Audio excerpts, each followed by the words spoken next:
out. Hello and welcome back to For the Health of It. I'm Lou Beccaria, and for those of you who are just tuning in the show, we are talking about preventing falls, especially among seniors. And with us to discuss this important topic is Steve Rakoczy, who is Chief Operating Officer for Liberty In-Home Care. Steve, one of the things that you were kind of alluding to before we went on the break was that how prepared people should be. Should people carry something on them that describes, you know, like the medications they're taking or anything about their medical health that someone should know if they do fall? Yeah, you know, it's really important for people to always have things with them. So people, if they're hurt and they can't communicate, they can read what's going on. One of the things that we do, we give this away to all of our clients, but we also just give it away at trade shows. It's another thing we do for community outreach. We call this Life Sheet. And it gives a person a chance to put their key information on it. They can put their what drugs are on, who their primary care physician's on, what they're allergic to on the back. In the home, what we do is we give them a magnet, and they can actually attach it to a refrigerator, and then we give them the sticker they put on their front door that says, you know, look on the refrigerator for emergency medical information. Some people take this just like you suggested, fold it up, get 2 copies, keep one in their purse with them, or in their pocket with them, or wherever they are. But what this allows you to do, if you can't communicate, or even if you are, there's a lot to remember when you think about the medications people are on and things like that. If you have it written down in one place, it's much easier than trying to sit down and list it all yourself. And very simple things. Other companies do something similar to this, not rocket science. In fact, some of the EMTs give these out. We've actually sent these to Chester County EMTs, and they talk about this in the training program. Wow. But again, a very simple thing. A lot of things to do to prevent falls don't cost a lot of money. This is free, and the other companies give them for free too. And it gives you a great sense of security, knowing that you're carrying information that will be helpful for your own survival. Yeah. If we take all these actions that you're describing, and there's still a chance of falling, what should someone do? Well, you know, I always tell people, be prepared for a fall. You know, if you used our checklist, you can take your 40% risk of falling and reduce it by 40%, which still means you have a 24% chance of falling. A lot better than 40, but it still means you're going to fall. So you need to think about it. And one of the things I tell everyone they should do, very simple, get a blanket, bottle of water, put these all around your house, on the floor or in low cupboards. The reason you want to do that is if you fall and you can't get up, you want to be able to crawl over, put a blanket on yourself, and drink water. The reason you want to do that is a blanket helps prevent hypothermia, because if you're laying on a floor, you know, the body heat gets pulled away from you, so the blanket helps keep you warmer. You dehydrate if you're laying there too, so you want to have the water. Blankets don't cost that much, bottles of waters don't cost that much. Put them all around your house if you fall. The other thing, medical alert devices. You know, everyone used to laugh about, help, I've fallen and I can't get up. And you know, it turned into kind of a joke, but it really isn't. They're very important tools that people can use. The one concern I have about them is this though. We've had some clients that use them, because you know, if we're not in your house every day or at all the time, you have a risk of falling when we're not there. And we had one client who fell, and she laid there for 2 hours before she pressed the button. And when I found out about the next day and asked her, I asked her why. She said, didn't think about it. And she just laid there, or if you knocked out. But they have new devices now. And you know how everyone carries their cell phone on their hip? It's very similar to your cell phone. It's a little piece, you put it on your hip, and it'll measure how quickly you fall. And if you bend too quickly, it'll actually automatically page then, so they know to send help. Wow. And if you take a look at the cost of a medical alert device, they're between $19 and $29 a month. This is usually a $5 add-on. And I tell everyone, if you're going to go to the expense of getting the medical alert device, add that $5 add-on, because it's silly not to.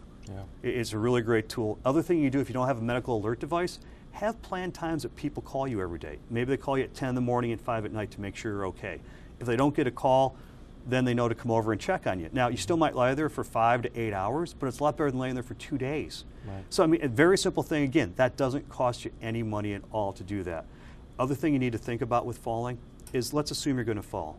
Governor Rendell just sent out a letter to everyone over the age of 50 saying you need to think about long-term care insurance. My company doesn't sell long-term care insurance, so I'm not saying this to say come buy from us.